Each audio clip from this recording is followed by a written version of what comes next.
Las que se implementan aquí ahora asustan a los estudiantes de historia.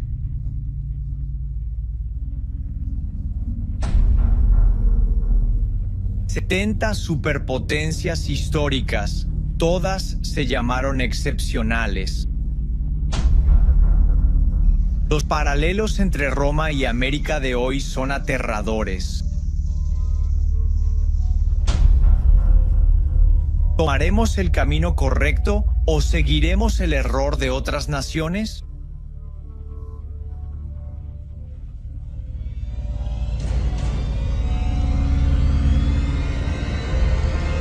Todos me dicen que el mundo va de mal en peor.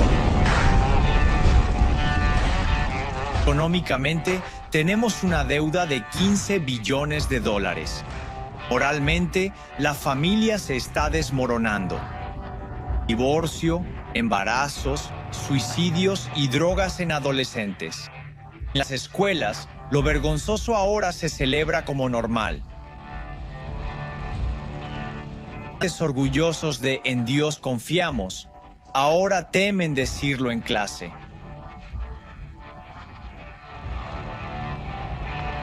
Cuando miro alrededor y examino el fruto que cuelga del árbol de este país, está podrido. Y al cavar y examinar la raíz, descubro que es peor de lo que pensaba. Hay algo gravemente enfermo en el alma de nuestro país. Si lideras una nación lo suficiente, la historia dice que surgirá un tirano que esclavizará al pueblo.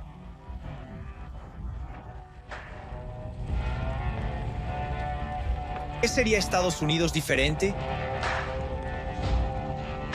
Y encima, amigos de la iglesia me dicen que cuanto peor, mejor, pues significa que el fin está cerca y Jesús vuelve. No te preocupes si el mundo va al infierno, solo sal de la canasta. Es parte del plan, está destinado, todo se quemará. ¿Sí? Tengo hijos en este mundo, amigos con hijos, y quiero un gran futuro para ellos. ¿Se supone que debemos dejarlo pasar?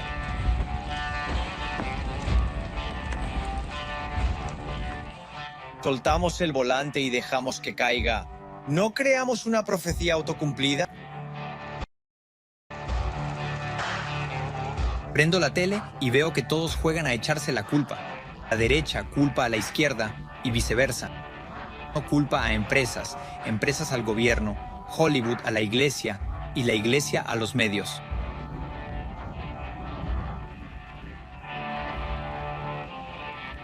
Con tanto culparse, no oigo una voz clara que ofrezca soluciones para salir de este lío. Momento. Debe ser más sencillo. Quizás olvidamos lo que hizo a este país próspero y seguro en primer lugar.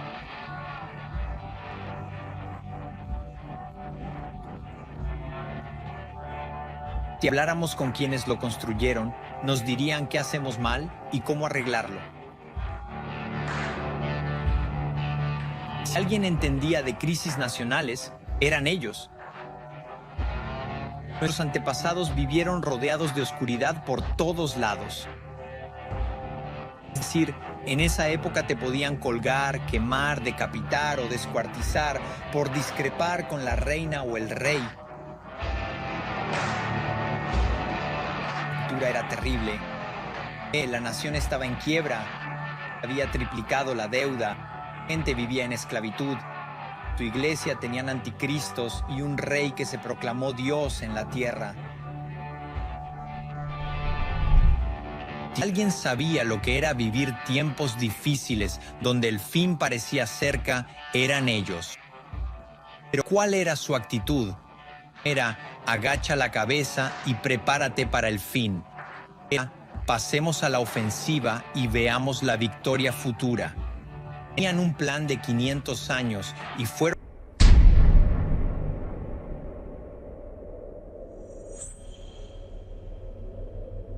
¿Quiénes eran estos peregrinos?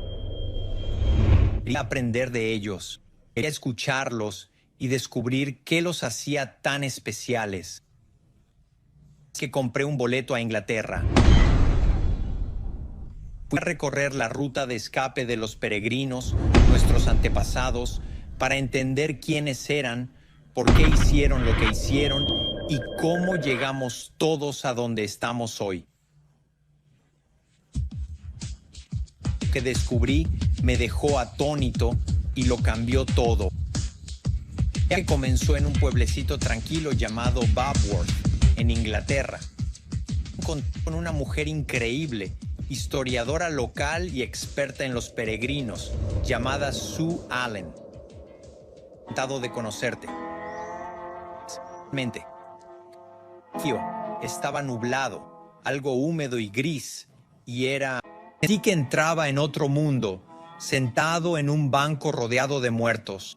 Había tumbas y lápidas de gente que estaba allí desde el año 1200.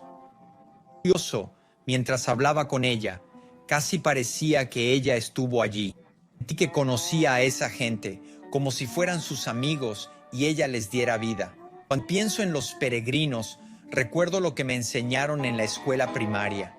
Imaginamos a los peregrinos con trajes graciosos en blanco y negro, sombreros grandes, hebillas en los zapatos y escopetas para pavos. No. ¿Quiénes eran los peregrinos? En general, eran parte del movimiento puritano, y para entenderlos hay que saber qué es un puritano. La pureza es esa. Por primera vez, la Biblia se imprime en inglés y se coloca en cada iglesia. Antes, las Biblias en inglés eran contrabandeadas y consideradas heréticas. Podías ser quemado por tener una Biblia en inglés. ¿Cuál era el temor de que la gente tuviera Biblias en inglés? ¿Qué pasaría si todos pudieran leer la Biblia y se dieran cuenta de que la Iglesia de Cristo no debía ser la de obispos ricos y feligreses hambrientos? La gente los haría responsables. Precisamente, no querían eso. Y en cuanto la Biblia estuvo en inglés, eso empezó a ocurrir. Por fin, la gente tuvo Biblias en inglés para estudiar en sus casas con sus hijos. Esto, para ellos, valía más que nada, incluso más que su propia vida, porque era Dios hablándoles. Y llegó a tal punto que en 1593 se aprobó una ley contra los puritanos, bajo la cual se volvió ilegal ser puritano. Cualquiera que discrepara con la nueva iglesia de Isabel recibía este nombre, escupido como insulto: puritano. El Estado, la reina, el monarca usaban al clero como portavoz para controlar al pueblo. El gobierno controlaba la iglesia y la iglesia al pueblo, creando una tiranía y opresión ineludibles.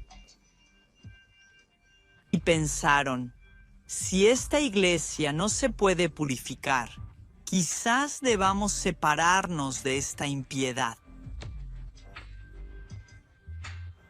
Así nace el término separatista, un paso peligroso al alejarse de la iglesia y denunciar al monarca. Exacto. No es solo cambiar de iglesia como lo haríamos hoy. Esto es prácticamente traición. ¿Por dejar la iglesia? Sí.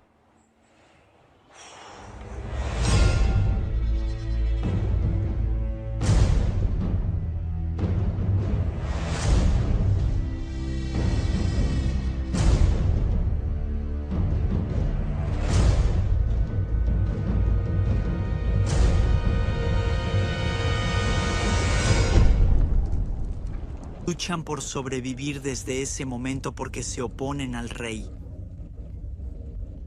No importa que se opongan a la iglesia y el rey la dirija, es traición. Ahí tuve mi primera pista. Los separatistas dejaban el reinado de Isabel por el de Jacobo, un tirano extremo.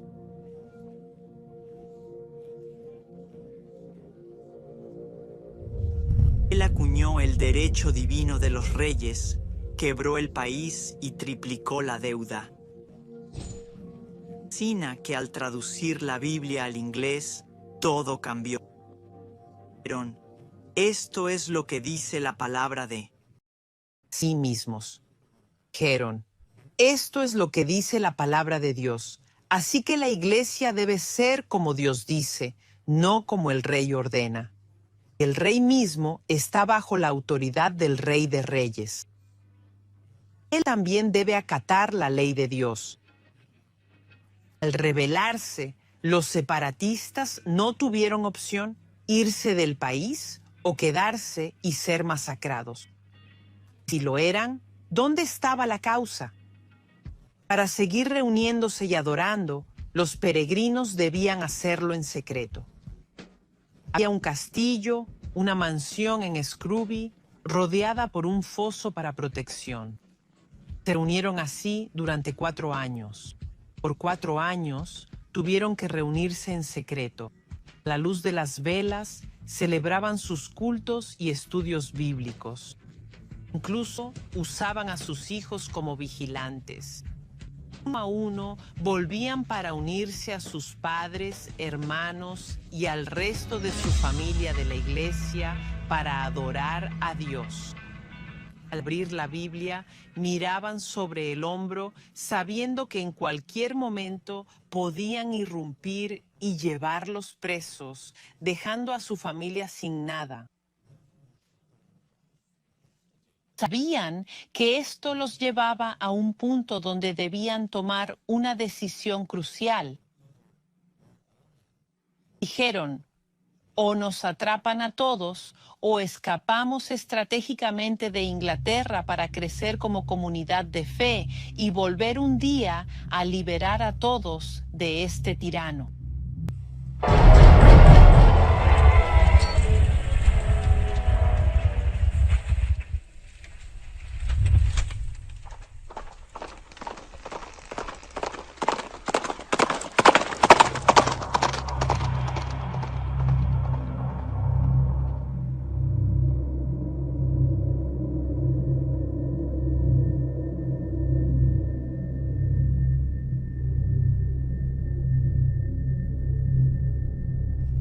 Los peregrinos negociaron en secreto con un capitán holandés para que los recogiera de noche en la costa y los llevara a Holanda.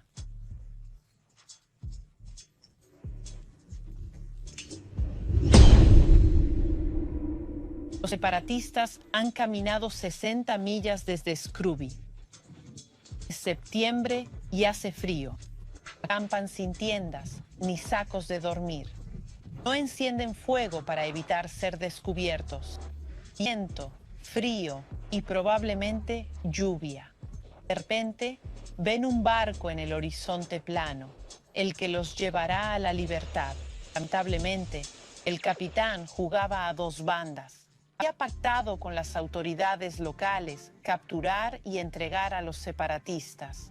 El trato era, si entregaba a los peregrinos, el capitán se quedaría con su dinero.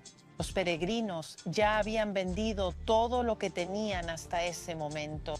No tenían trabajo, perdieron sus casas y sus tierras sin dinero. Lo poco que les quedaba, algunas mujeres lo escondían bajo sus vestidos. El ejército los captura, desnuda, despoja de todo y los encierra. I don't ever slow up, no I don't take shit. I got no love for the fakeness. If you wanna play tough and wanna hate this, I'll always show up. I don't ever slow up, no I don't take shit. I got no love for the fakeness. If you wanna play tough and wanna hate this, I'll always show up and make a statement. I don't ever slow up, no I don't take shit. I got no love for the fakeness. If you wanna play tough and wanna hate this, I'll always show up and make a statement. Everything I do so instinctive and so passionate. Every word I move so descriptive. Esto fue un gran fracaso. Tenían un plan genial, subir a un barco e ir a Nueva Tierra, pero los atraparon. Les quitan las Biblias, los encarcelan, ponen en riesgo a sus familias, pero no se rinden, No lo ven como un callejón sin salida. Lo ven como uno de esos. Lo ven como heridas de guerra, cicatrices y lecciones de Dios para la próxima misión. ¿Qué los impulsa a decir, el fracaso no es final? No dicen esto apesta. Dicen, ¿qué sigue? Y planean su escape, no por miedo, sino con pasión y entusiasmo, sabiendo que Dios los envió.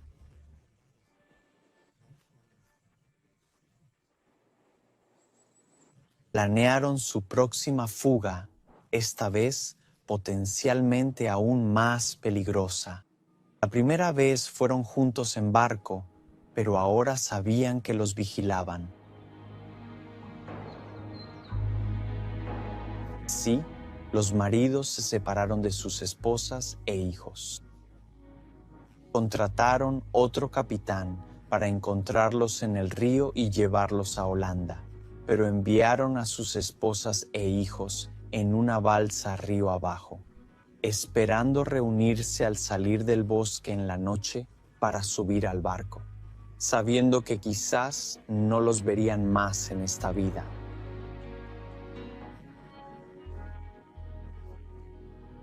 Es decir, me asombra pensar en decirle a mi esposa, Chelsea, estarás bien. Dios hará que esto sea para nuestro bien. James, Jack, Luke, chicos, si no los veo más, recuerden todo lo que les enseñé. Cuiden a su madre y a sus hermanas. Los hombres estaban totalmente comprometidos.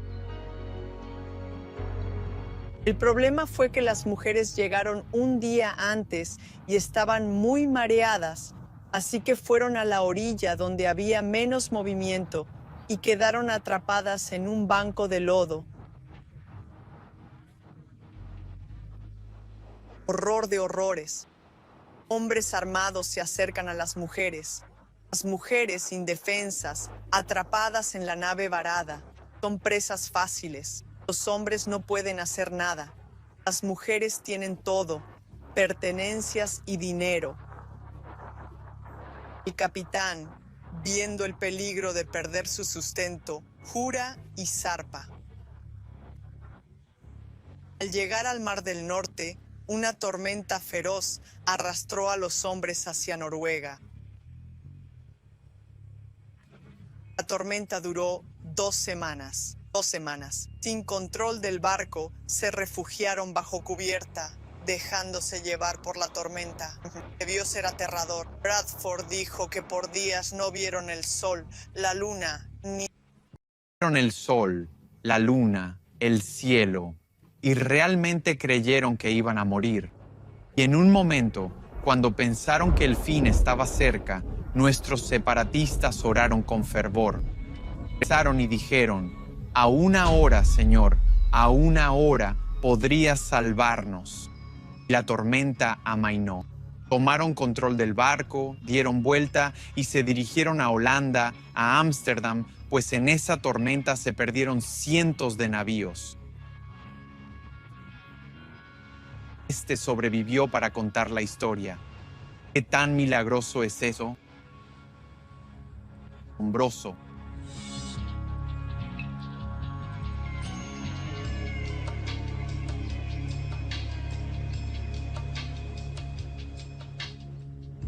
La historia se está poniendo increíble. Unos 100 barcos quedaron atrapados en esta tormenta y no lo lograron, pero el de los peregrinos llegó a Holanda. No tienen a sus esposas ni a sus hijos. Esperan volver a encontrarse con ellos. No fue hasta un año después que supe que lograron llevar a sus esposas e hijos a Holanda con ellos. No podía subirme a un avión y volver a Estados Unidos ahora. Tenía que seguir este rastro. Compré un boleto, tomé un ferry y crucé el canal a Holanda para ver dónde se establecieron en Leiden e iniciaron su iglesia bajo el liderazgo de su pastor, John Robinson.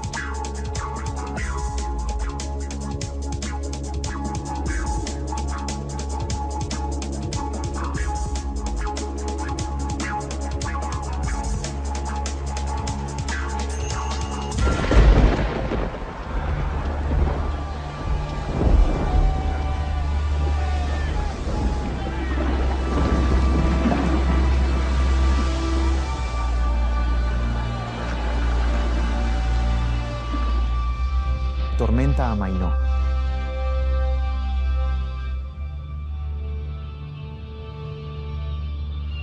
Este sobrevivió para contarlo. ¿Eso milagroso? Esta no es la historia que me enseñaron en la escuela. No eran religiosos tímidos huyendo de Inglaterra, sino gente que vino a América sin saber cultivar o sobrevivir. En realidad, buscaban libertad espiritual para volver a Inglaterra y liberar a su gente con lo aprendido. Era el lugar ideal. Se reagruparon como congregación durante 12 años. En Leiden me reuní con mi amigo y presidente del Instituto de Historia Mundial, el Dr. Marshall Foster. ¿Cómo era su vida una vez que llegaron aquí? Fue muy duro. No podían conseguir trabajo por no pertenecer a los gremios.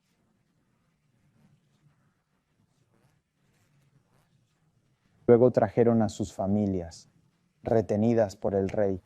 Al llegar a Leiden en 1609, apenas sobrevivían. Pero, ¿sabes qué? Eran libres. Era el único lugar sin un tirano que los mataría. En Francia morían decenas de miles. En Alemania, millones morían en las calles. En Escocia morían más de 40.000. Miles de ministros eran perseguidos y masacrados de todos los lugares a los que podían haber ido. Ese año era el único sitio donde ser libres, adorar a Dios y prepararse para el futuro. Igual de importante era su amor por la Inglaterra que dejaron atrás. El tirano por derecho divino, el rey Jacobo, querían llevarles la libertad del Evangelio. Sí, montaron una imprenta en casa de William Brewster, el Internet de la época. Era la forma de burlar la censura del rey y llevar la verdad del Evangelio a Inglaterra y Escocia. Trajeron más de 15 libros, los metieron en barriles y los enviaron en secreto por barco. Bueno, a Jacobo esto le entusiasmó. De hecho, pasó año y medio investigando hasta descubrir que era la imprenta peregrina de Leiden. Las tropas irrumpieron, destrozaron la imprenta y tomaron el sello del rey de Inglaterra. Sellaron la casa para que nadie viviera allí, y así terminó su aventura en la impresión. Bedford nos cuenta: vinieron a propagar el Evangelio de Cristo o el reino de Cristo hasta los confines más remotos del mundo. Sí, serían solo peldaños para impulsar tan gran obra. Y una visión, un grupo de personas aparentemente derrotadas. Escapan, ahora se ven forzados a partir. Apoyo ni dinero, enfrentan 1000 problemas. Aún así, están dispuestos a huir a un páramo, con la visión generacional de sacrificarse en este yermo, poniendo sus rostros en el lodo para que sus hijos avancen sobre sus espaldas hacia un futuro mejor. Esa es una perspectiva generacional.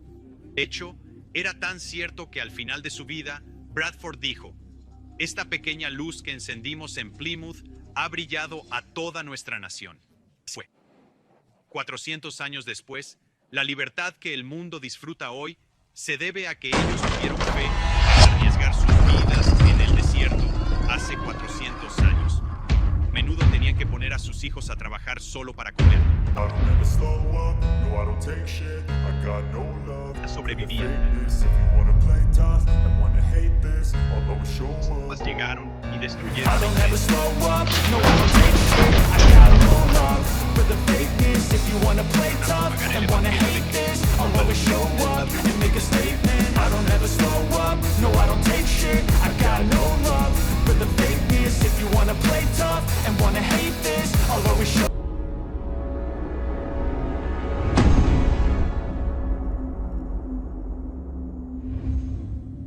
Si no van de Holanda a América.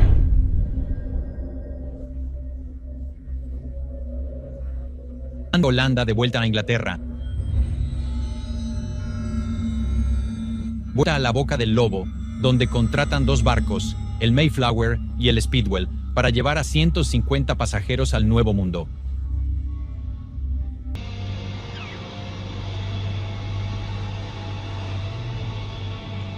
Poco después de zarpar, el Speedwell empezó a hacer agua.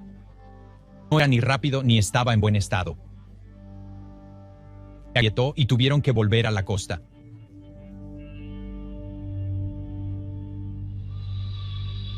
Otra oportunidad de ser atrapados, encarcelados o asesinados. Piensa en todas las puertas que se les cerraron hasta ese momento. No, reunían en secreto. Escapan por primera vez. Los atrapan y los encarcelan. Escapan de nuevo, separándose de sus esposas e hijos. Intentan establecerse en Holanda. Eso no es descabellado. Funciona. Así que se embarcan y vuelven a Inglaterra. El primer barco se agrieta. Tienen que regresar de nuevo. Cuando dices, ya basta, ¿entendemos? ¿Esto no era el plan?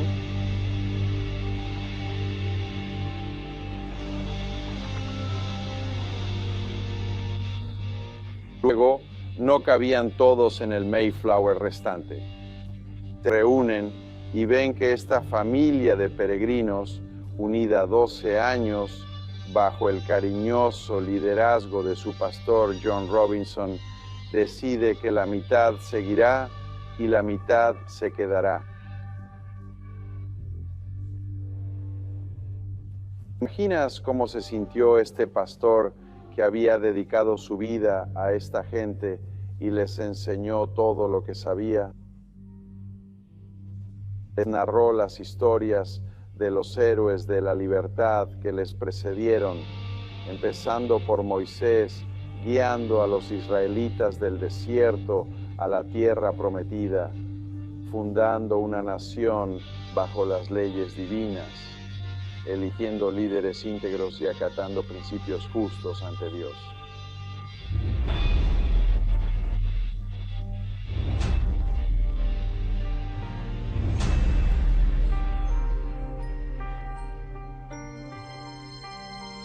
El pastor Robinson debía quedarse, consciente de que probablemente no vería a parte de su familia otra vez, confiando en que sus enseñanzas darían fruto en una tierra que él nunca pisaría, por el bien de sus descendientes, mientras ayudaba a los que luchaban por sobrevivir en Holanda.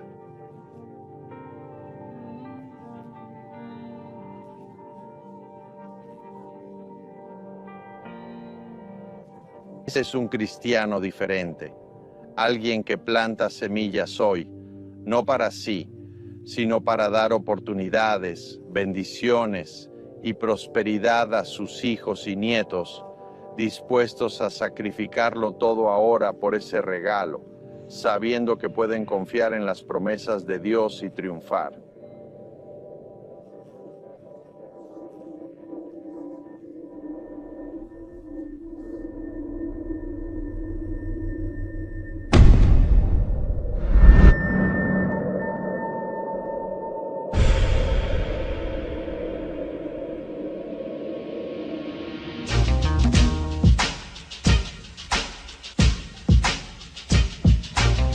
Se unen.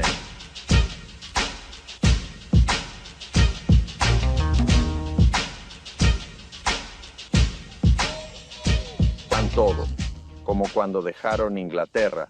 Dieron todo y se endeudaron para conseguir este barco, solo para alquilarlo. Se llama el Mayflower, un antiguo barco de vino. Nunca había cruzado el Atlántico. Muy pocos barcos habían cruzado el Atlántico. De hecho, solo recorría los puertos ingleses entregando vino. Esta vez llevan 102 pasajeros, unos 30 tripulantes, y zarpan tarde.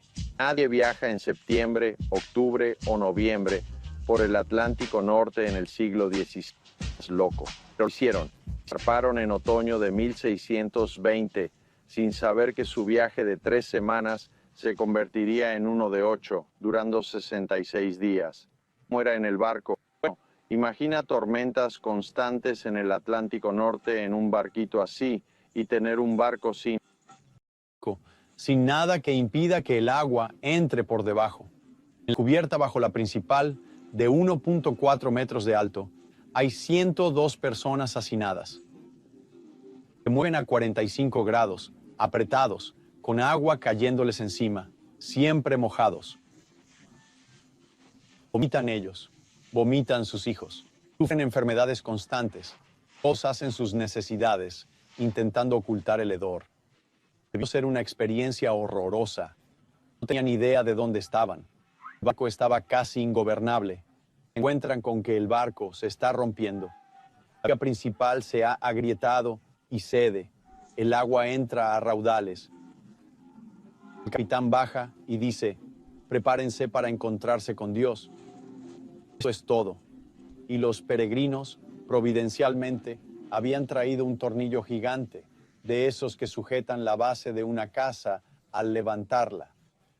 Lo colocaron en el lugar preciso, pusieron un tronco debajo, lo giraron y salvaron la viga principal, que salvó el barco y los libró del desastre. ¿Qué clase de persona, qué tipo de padre mira a su esposa e hijos a los ojos y dice: vamos a subir a este barco? Sé que nunca ha cruzado el Atlántico, que parece imposible, pero iremos porque vale la pena. Digo, ¿qué tipo de carácter se necesita para hacer algo así con tu familia? Pues estás loco o tienes coraje y fe. Esas son las personas reales que fundaron América y eran reales. ¿Están perfectos? No. ¿Gritaron de miedo? Pues sí. Miedo, ¿eh? Sí, pero siguieron adelante y perseveraron. De hecho, su gobernador William Bradford dijo: si morimos en este empeño, al menos nuestra causa es justa y honorable. La perspectiva era: haz lo correcto a largo plazo y Dios lo bendecirá.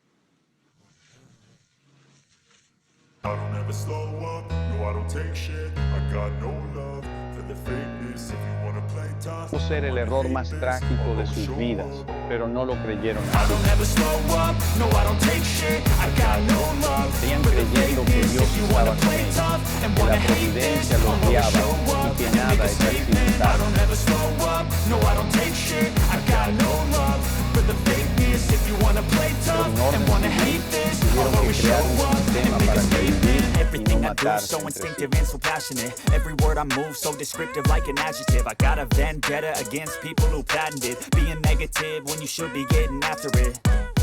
I got facts over tracks, this and that, No spitting solo slow, había spitting peregrinos fast. en I el could barco. roast, I could gas, think I'm Y okay at last, tripulantes, but I don't know comerciantes, if that todos can con erase ideas y all the agendas past and the diferentes, pettiness, a reflection of the que tuvieron emptiness, que redactar un hilarious. You can do acuerdo it by que time, dijera: you're delirious, mysterious, chicos, because you are debemos blind to the ayudarnos exterior, mutuamente. inferior. You know I'll always Debemos be a bit definir quiénes superior. Get somos, off of me, por qué this ain't no estamos aquí humble brag. y I want acordar you to hear reglas para words, you can vivir. say them back. I want you to feel free from the chains that last and to Este believe in pacto what you con got. Dios It was built y to entre last, sí yeah. en un documento ahora conocido como el Pacto del Mayflower, y lo hicieron aún en el barco. Allí con el doctor Paul Jaeli, presidente de la Fundación Plymouth Rock, para entender la importancia real del Pacto del Mayflower. Llegaron a un acuerdo santos, forasteros, anglicanos y separatistas, uniéndose en un cuerpo político civil que es, claro, más grande que cualquier iglesia. Tenía que servir a todos. Fue un acto de autogobierno. No fue alguien más diciéndoles quién sería su gobierno. Tenían esta frase: esto sería tan seguro como cualquier patente. De hecho, quizás incluso más seguro. Es decir, porque lo hicimos de corazón. Exacto.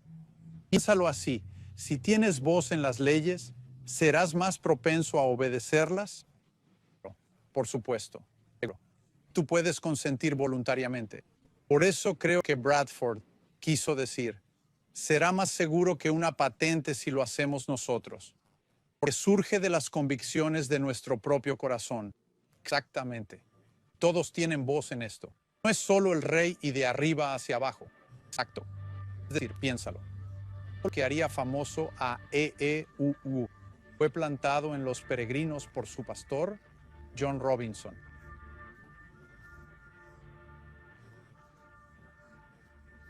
Próspera en este barco, cruzando el Atlántico, listas para plantarse en suelo virgen y dar origen a los Estados Unidos.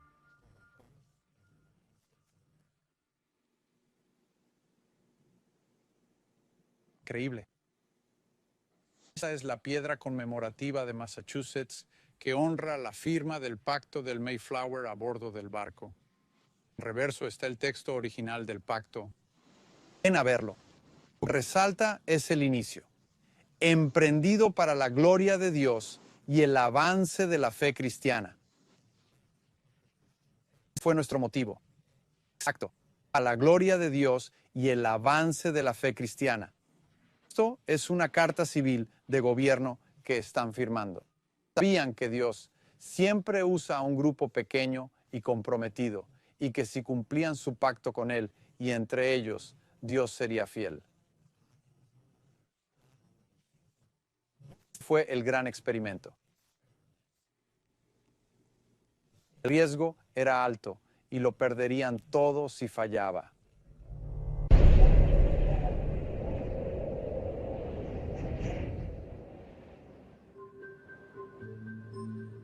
Plymouth fue solo el inicio. Ahora el trabajo real comenzaba. Tenían un lugar. No había sitio para dormir, ni sacos de dormir. Imagina 2 o 3 pies de nieve en noviembre, diciembre y enero. Suerte, el capitán se quedó. Iba a irse, pero vio que si los dejaba, no sobrevivirían. Quedó cerca y mujeres y niños dormían en el Mayflower. Los hombres dormían en el suelo hasta poder construir refugios.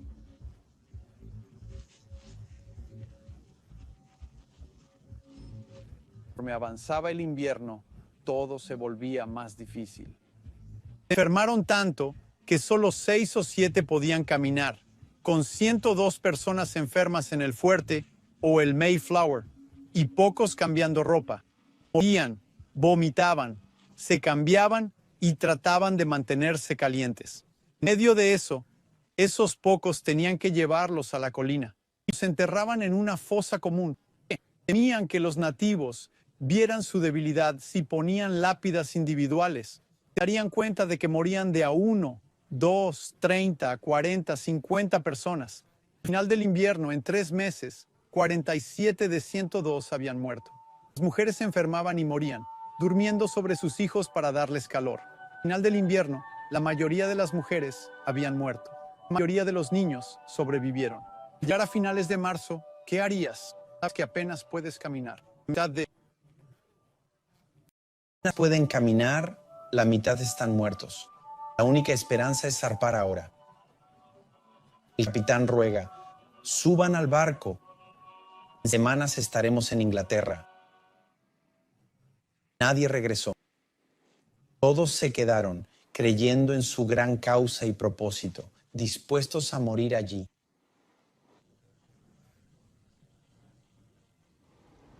Se quedaron.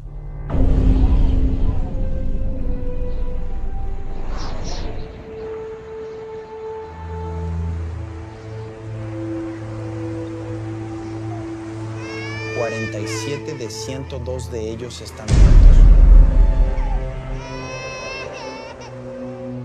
Dormían sobre sus hijos para calentarlos. Al final, la mayoría de mujeres murieron. La mayoría de los niños sobrevivieron. I don't ever slow up, no I don't take shit. I got no love for the fakeness. If you wanna play tough and wanna hate this, I'll always show up. I don't ever slow up, no I don't take shit. I got no love for the fakeness. If you wanna play tough and wanna hate this, I'll always show up and make a statement. I don't ever slow up, no I don't take shit. I got no love for the fakeness. If you wanna play tough and wanna hate this, I'll always show up and make a statement. Everything I do so instinctive and so passionate. Every word I move so descriptive like an adjective. I got a vendetta against people who patented being negative when you should be getting after it.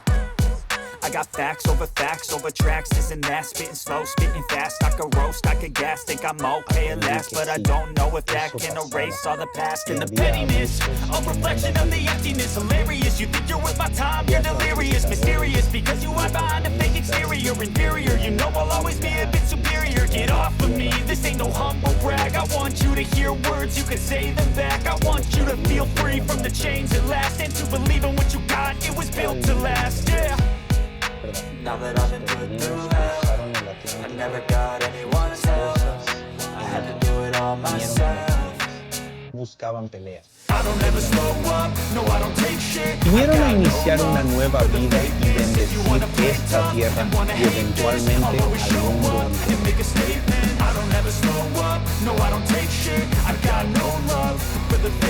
La relación de los peregrinos con los nativos no era perfecta. Las cosas salieron mal, pero destaca el carácter de esta gente. O muchos veían a los nativos como animales, los peregrinos los trataban como iguales. Bradford cuenta que los peregrinos ejecutaron a uno de los suyos basados en el testimonio de dos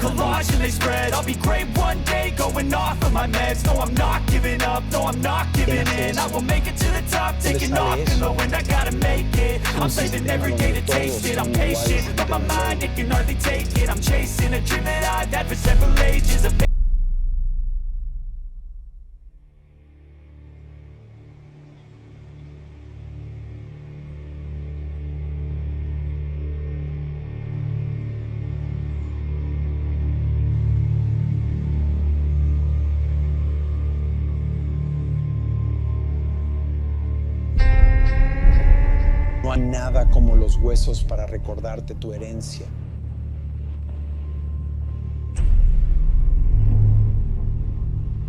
Traigo gente aquí. Nos recuerda nuestra propia mortalidad. Nos recuerda que estamos en una carrera de relevos. Estamos en una carrera de relevos generacional. Lo entendieron así.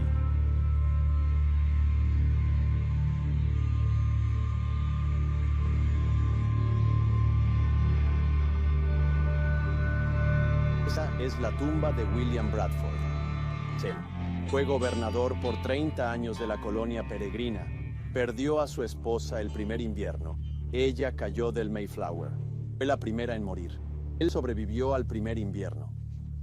Se convirtió en su gobernador y líder fiel todo este tiempo. Y esto lo construyeron para él años después.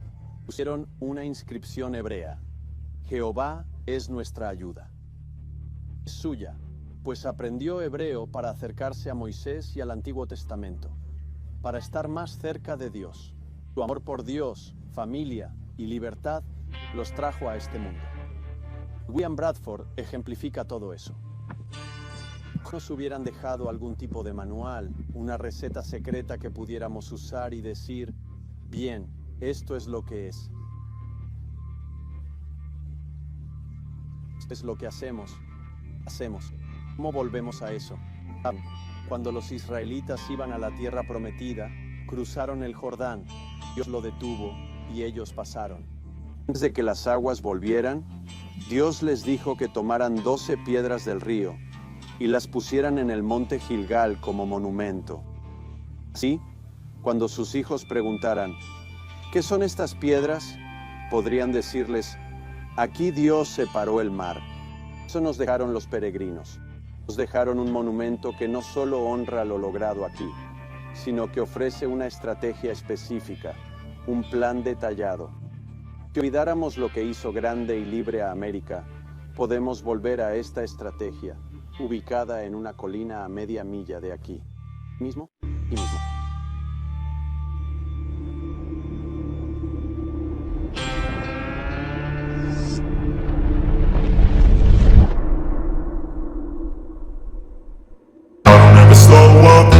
Take shit, I got no love for the fakeness. If you wanna play tough and wanna hate this, I'll always show up. I don't ever slow up, no I don't take shit. I got no love for the fakeness. If you wanna play tough and wanna hate this, I'll always show up and make a statement. I don't ever slow up, no I don't take shit. I got no love for the fakeness. If you wanna play tough and wanna hate this, I'll always show up and make a statement. Everything I do so instinctive. Construyó durante 70 años, financiado por el Congreso y la legislatura de Massachusetts.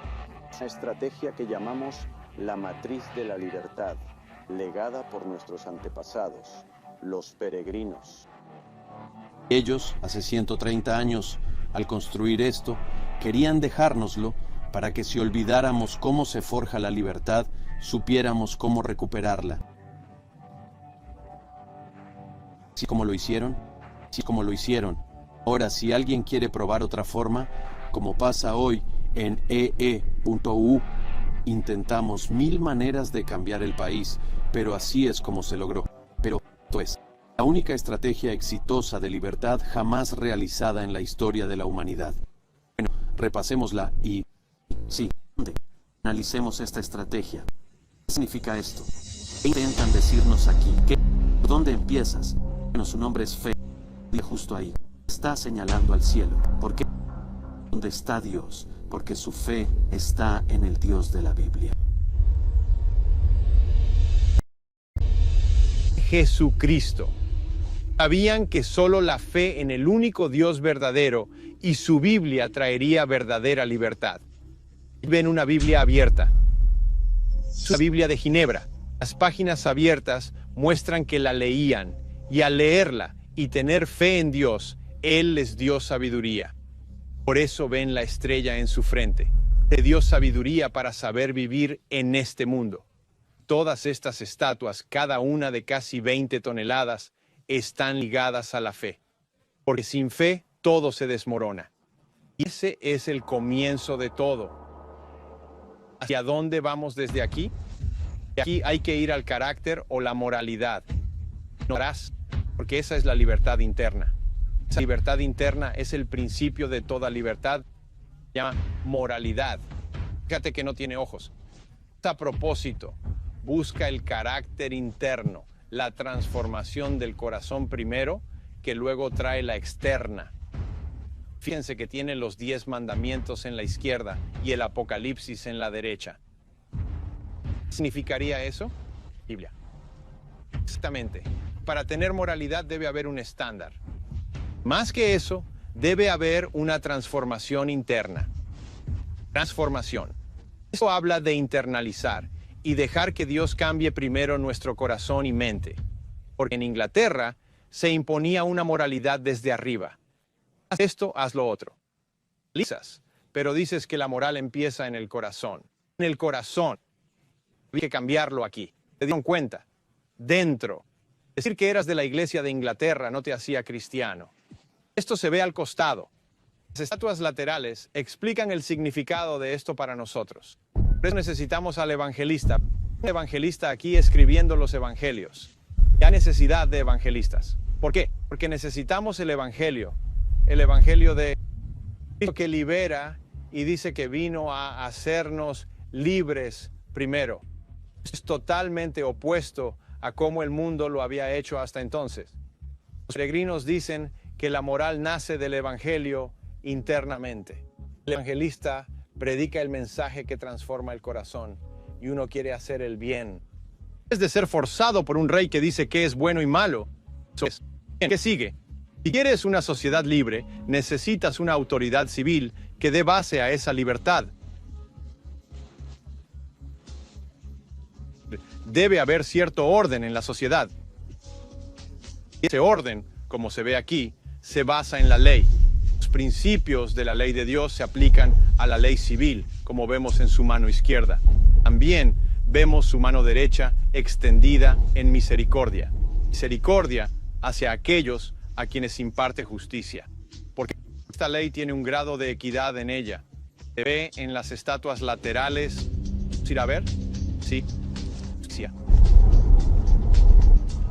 Tiene la balanza con justicia y equidad. Significa que al cometer un crimen el castigo debe ser igual para ricos, pobres y todos los demás. Debe haber igualdad ante la ley. Por otro lado, esta ley es distinta a las de naciones basadas en tiranos, basadas en...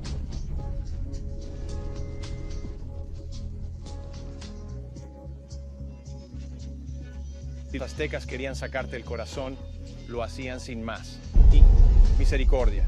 Misericordia basada en que Él nos ofrece piedad y gracia junto con la ley. En esta forma de ley hay esa gran misericordia, que hay que empezar por la fe. Fe en el Dios verdadero que produce la moral interna del corazón.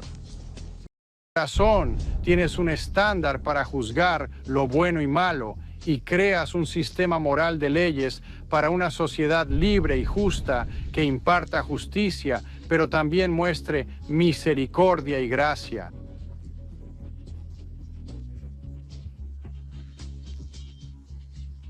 Y eso te da la libertad. Con una sociedad así construida, ahora tienes una civilización. Ahora puedes educar a tus hijos.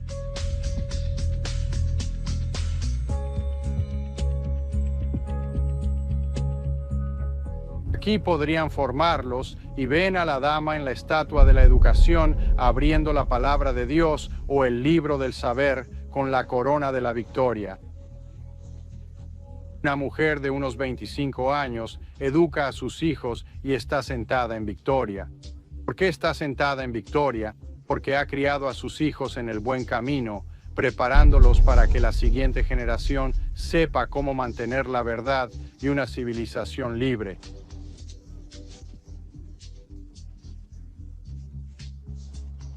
Asombroso y que hay a su lado aquí. Aquí se ve entrenando a su hijo. Tiene un libro en una mano y él un pergamino donde escribe en la otra. Es la juventud formada desde temprano. Deber de los padres educar, así que sería la madre guiando al niño por el camino correcto. Lo interesante es que recién habían dejado Inglaterra y su sistema de gobierno jerárquico. Al llegar, su idea de educación no era mandar a los hijos a una escuela del gobierno. Era responsabilidad de los padres, sobre todo porque su visión difería de la del gobierno, que sería, no eres nadie, eres un esclavo. Solo acuéstate y haz lo que diga el rey, actitud común en gobiernos actuales. Haz lo que te digan. Mientras ellos decían, no. Es nuestra responsabilidad como padres educar a nuestros hijos, enseñarles fe y moral interna y entender la importancia de leyes justas y compasivas. Esto se transmite de generación en generación. Y si miras al otro lado, verás cómo los abuelos también juegan un papel, pues no es solo el padre. Claro, padre y madre son educadores clave, pero lo esencial son las cabezas canosas. Son los mayores que también tienen un rol, porque ves al hombre con barba, el anciano, y a qué apunta su mano izquierda. Ah, hay un libro, y parece que son los 10 mandamientos otra vez. 10 mandamientos y una Biblia abierta, ¿vale? Y él, siendo mayor y sabio, conoce los mandamientos y la palabra de Dios, y está señalando eso. ¿Qué ves del otro lado de él? Eso es el mundo. El mundo, exacto, está enseñando a la generación joven, su hija y nietos, cómo funciona el mundo desde una perspectiva bíblica. Todo esto lleva a algo, Kirk. La estrategia va de lo interno a lo externo, a la ley, a la educación, para pasarlo a la siguiente generación. ¿Y qué están transmitiendo? Transmiten libertad, el resultado de vivir esa estrategia, y su nombre es libertad.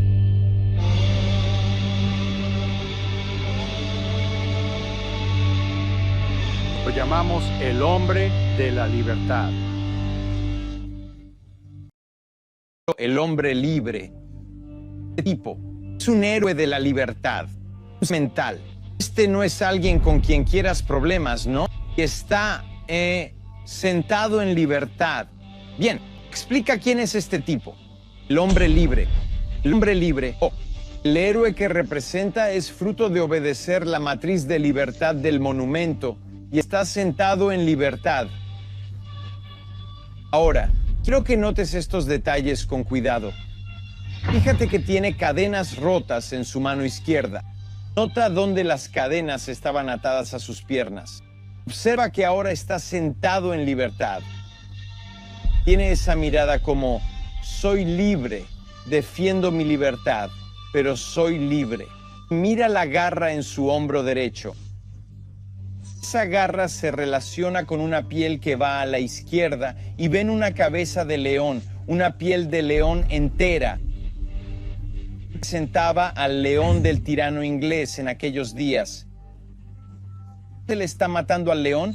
está matando al león. Y eso dice aquí a la izquierda, la tiranía ha sido derrotada.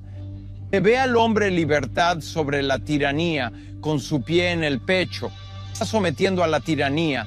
Y de nuevo, los peregrinos lograron esta victoria sin violencia, solo viviendo los principios de Dios. Lo que me llama la atención es que esto habla de nuestros antepasados, los peregrinos, pero este tipo no es un debilucho religioso. Es decir, este tipo es un semental, ¿no? Sí, está alerta.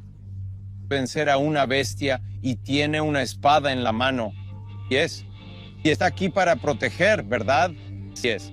Está para proteger a su familia y defender las leyes que han hecho. Y al final, sus valores, su carácter y su fe. Exactamente. Muestra que si lo haces bien, puedes ser fuerte, defender la libertad y si es necesario, luchar. No quieres pelear, pero si debes, estás listo. Pero al hacerlo a la manera de Dios, hay una bendición duradera. Esto es increíble. Esto es. Kirk, esta es la receta, la estrategia que construyó América. Podemos probar otras cosas, pero esta estrategia ha traído más libertad, prosperidad y alegría que ninguna otra. Voy a buscar en otro lado.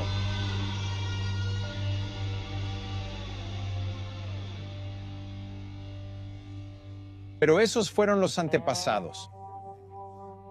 Los padres fundadores, 150 años después, Washington, Jefferson, Franklin, Madison, Adams, quienes redactaron la Constitución y la Declaración, los inicios de EEU. 50 años, perdieron la fe de los antepasados, eran ateos, agnósticos y deístas, como dicen los historiadores. Va a averiguar.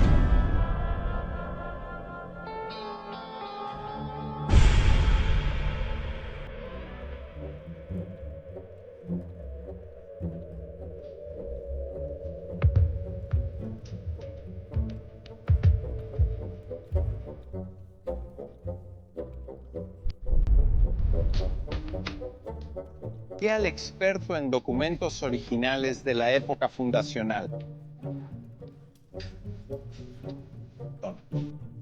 La colección privada más grande de Biblias y documentos de la América temprana.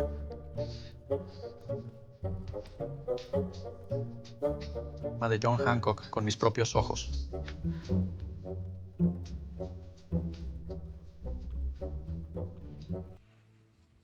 Esta es una Biblia familiar de 1798. Fue financiada por firmantes de la Constitución, la Declaración, John Adams y Thomas Jefferson.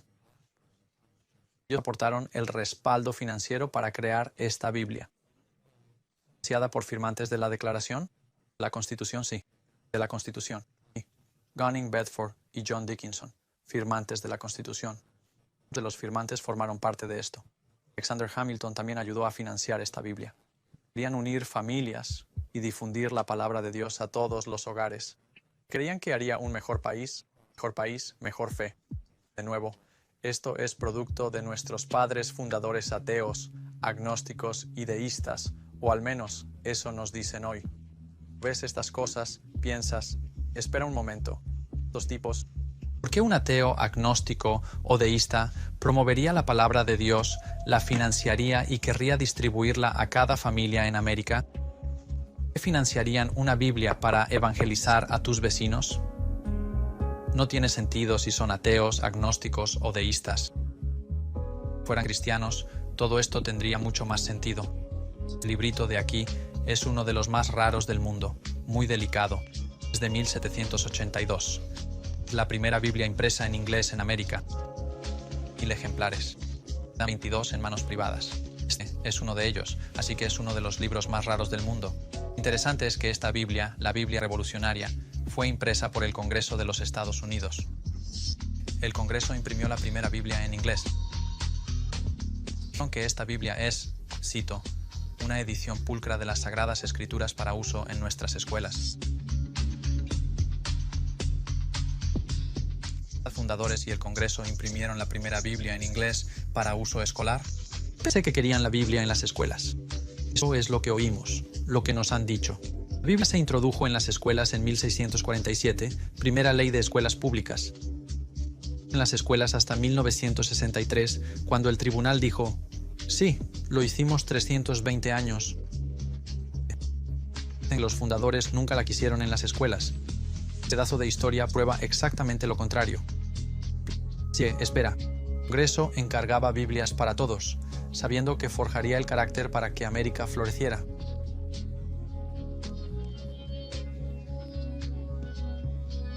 Franklin y Thomas Jefferson entendían que sin cristianismo no hay base para una nación libre y justa. Por eso promovieron sus principios, aunque no fueran seguidores personales de Jesucristo.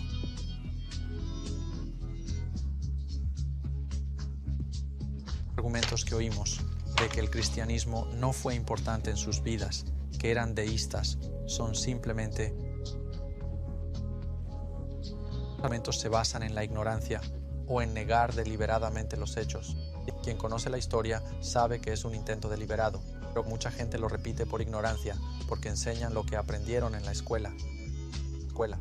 Una generación que se equivocó completamente. No hay duda de ello. Lo hicieron a propósito. Este es un libro de dos profesores, Kramnik y Moore, Universidad de Cornell. El libro se titula La Constitución sin Dios. Los tipos afirman que los fundadores eran ateos, agnósticos y deístas, y por eso nos dieron un documento sin Dios. En un documento sin Dios porque ellos mismos eran ateos. Pasan y ponen, ahora, lo veo como libro de texto en universidades por todo el país. Ellos revisan y presentan todo su caso. Y las cartas que sacamos y los documentos que tenemos por todas partes aquí. Dices, ¿qué pruebas hay de que los fundadores no creían en Dios? Que era un gobierno laico. Y miras las notas al pie. Y vas a la bibliografía al final y llegas aquí atrás y habla de fuentes desconocidas. Ahora estamos viendo las fuentes de las notas al pie aquí. Va a ser interesante. Cuando llegas aquí, mira lo que dicen estos dos profesores. Prescindimos de las notas al pie. No documentamos nada. Confíen en nosotros. Somos doctores. Te decimos, todos estos tipos eran ateos o agnósticos. ¿Crees que algún estudiante universitario hoy podría escribir una tesis sin citas y que un profesor no lo destroce? Aún así, tenemos dos profesores diciendo, no, es una constitución atea. Todos son ateos y no necesitamos citar nada. Prescindido de lo usual porque todos saben que son ateos. Es puro revisionismo. Este tipo de cosas son deliberadas. Esforzarse mucho. No pudieron documentarlo porque no encontrarás documentos originales así. Quizás encuentres 2 o 3 de cada 100,000 como mucho. Eso es lo mejor que pueden ofrecer y es la excepción, no la regla. Así es como enseñamos historia hoy. Decimos, los fundadores eran esclavistas porque Jefferson tenía esclavos. Bueno, él es uno de los 56 firmantes y del 70% de firmantes abolicionistas que formaron las primeras sociedades contra la esclavitud. Los fundadores eran ateos, agnósticos, teístas por Jefferson y Franklin. Los otros 54, que de los 56 firmantes de la Declaración, 29 tenían títulos de seminario. La mitad de los firmantes eran seminaristas. Nunca hablamos de eso, y es lo que hacen estos tipos. Pueden encontrar 1 o 2 piezas aquí. No lo notan, pero hallan un par de datos para probar su punto. Por cada dato que encuentran hay 50, 100 o 200 opuestos, pero esto aprenden en la universidad. Bueno, estos documentos me probaron que nuestros fundadores no perdieron su fe en Dios. No abandonaron la estrategia de los peregrinos. De hecho, la estaban siguiendo. El Congreso imprimía Biblias y pagaba para enviarlas a hogares, iglesias y escuelas.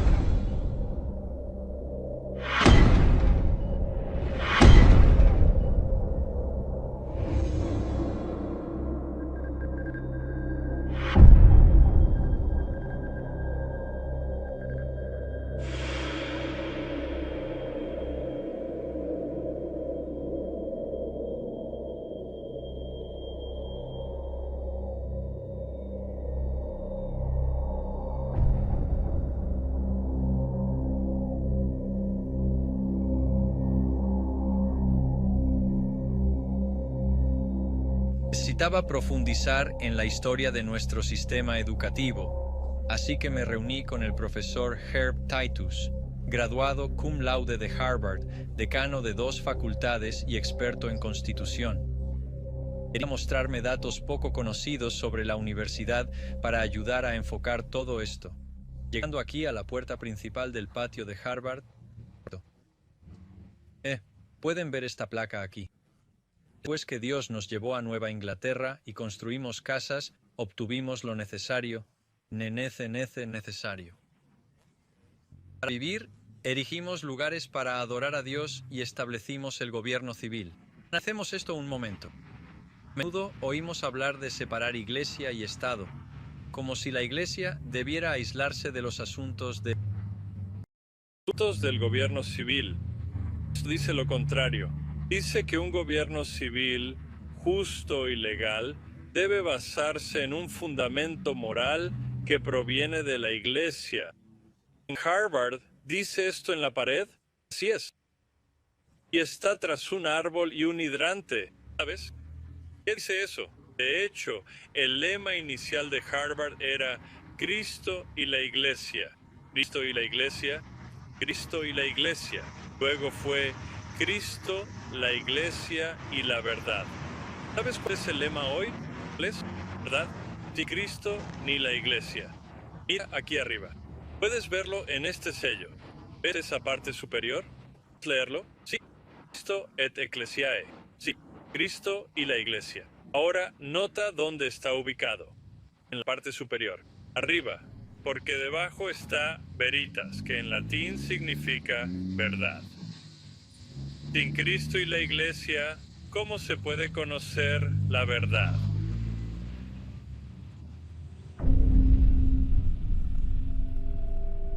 ¿Esto está en las puertas de Harvard? Sí es. El problema es que 200 años después, el presidente Charles William Eliot cambió el lema de Harvard, quitando a Cristo y la Iglesia, dejando solo veritas. Al ignorar estas inscripciones en Harvard y la Facultad de Derecho, ¿qué le pasa a una nación? Una nación sin base en la ley de Dios se autodestruirá, pues no se puede vivir según leyes inventadas por el hombre.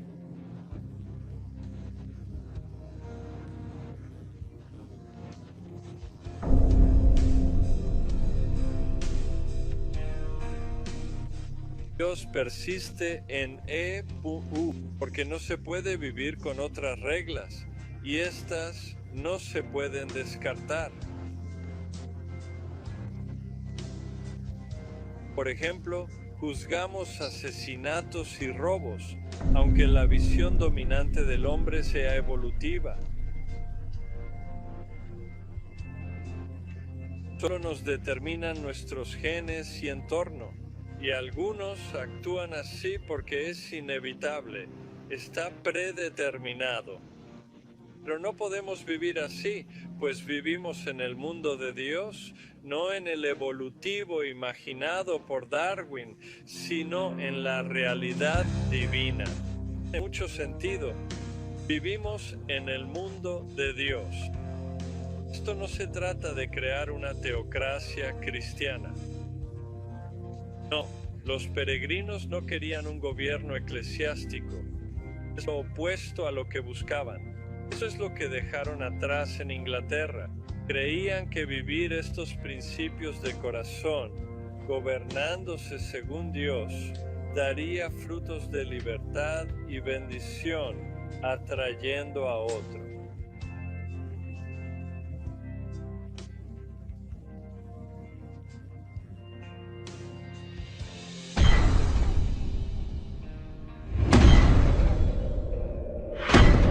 I don't ever slow up, no I don't take shit. I got no love for the fakeness. If you wanna play tough and wanna hate this, I'll always show up. I don't ever slow up, no I don't take shit. I got no love for the fakeness. If you wanna play tough and wanna hate this, I'll always show up and make a statement. I don't ever slow up, no I don't take shit. I got no love for the fakeness. fakeness. If you wanna play tough and wanna hate this, I'll always show up and make a statement. Everything I do so instinctive and so passionate. Every word I move so descriptive like an adjective. I got a vendetta against people who patented being negative when you should be getting after it. I got facts over tracks, isn't that? Spitting slow, spitting fast, I could roast, I could gas. Think I'm okay at last, but I don't know if that can erase all the past and the pettiness. Confiar solo en la democracia pura para mantener todo igual. Recuerden que Hitler fue elegido por una gran mayoría alemana. Los fundadores veían la democracia pura con escepticismo.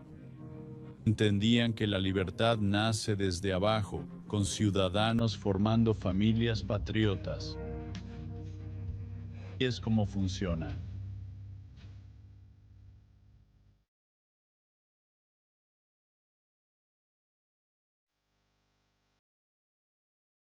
Esta es una nación joven en la historia mundial, surgida por la gracia de Dios. Los fundadores de esta nación lo entendían así. Por eso, sabes, no ha caído como otras naciones, porque aún hay gente que invoca el nombre del Señor. Hay un viejo himno cristiano que dice: este es el mundo de mi Padre, y estoy totalmente convencido de ello. Debemos ser más sensibles al movimiento de Dios en nuestra historia, pues nos da razones para el optimismo. Sabes, muchas veces nos sentimos muy pesimistas. Pero al ver cómo Dios ya ha actuado en el pasado, ¿por qué temer al futuro? La gente dice que no se puede dar marcha atrás al reloj. Culturalmente sí se puede.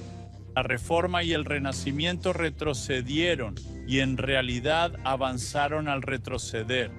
Y ahí es donde está Estados Unidos hoy.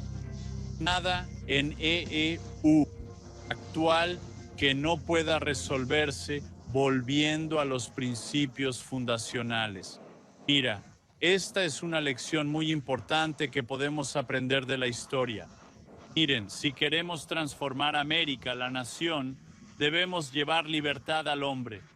La libertad es clave para traer prosperidad, justicia y, bienestar para todos.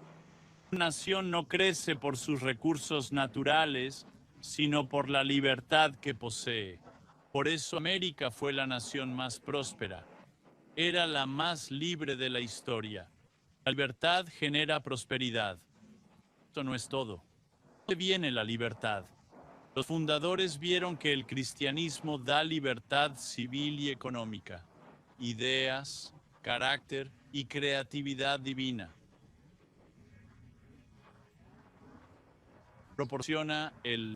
Es la fuente que produce libertad, llevando a prosperidad, justicia y virtud. Esta es la historia de América. El cristianismo creó la nación más libre, donde la gente podía trabajar y ser creativa.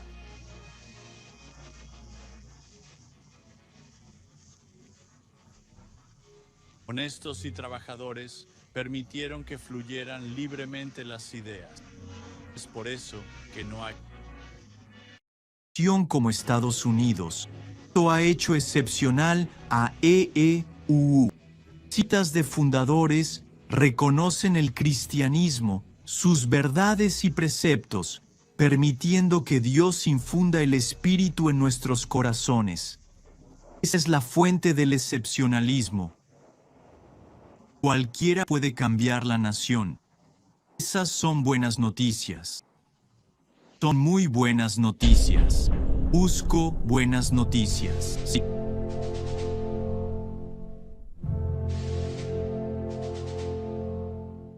Mis dudas se resolvieron en este viaje. La solución a nuestra crisis nacional no es culpar a otros, sino asumir responsabilidad. I don't ever slow up, no I don't take shit. I got no love for the fakeness. If you wanna play tough and wanna hate this, I'll always show up and make a statement. I don't ever slow up, no I don't take shit. I got no love for the fakeness. If you wanna play tough and wanna hate this, I'll always show up and make a statement. Everything active and so passionate. Every word I move so descriptive like an adjective. I got a vendetta against people who patented being negative when you should be getting after it. I got facts over tracks, this and that. Spitting slow, spitting fast, I could roast, I could gas. Think I'm okay at last, but I don't know if that can erase all the past. And the pettiness, a reflection of the emptiness. Hilarious, you think you're worth my time, you're delirious. Mysterious, because you hide behind a fake exterior. Inferior, you know I'll always be a bit superior. Get off of me, this ain't no humble brag. I want you to hear words, you can say them back. I want you to feel free from the chains at last, and to believe in what you got, it was built to last, yeah. Now that I've been put through hell, I never got anyone's help. I had to do it all myself. I don't ever slow up, no I don't take shit. I got no love for the fakeness. If you wanna play tough and wanna hate this, I'll always show up and make a statement. I don't ever slow up, no I don't take shit. I got no love for the fakeness. If you wanna play tough and wanna hate this, I'll always show up and make a statement. Gonna learn the consequence of being incompetent. Mental health is confidence, dreams and some honestness. I'm not here to save the day.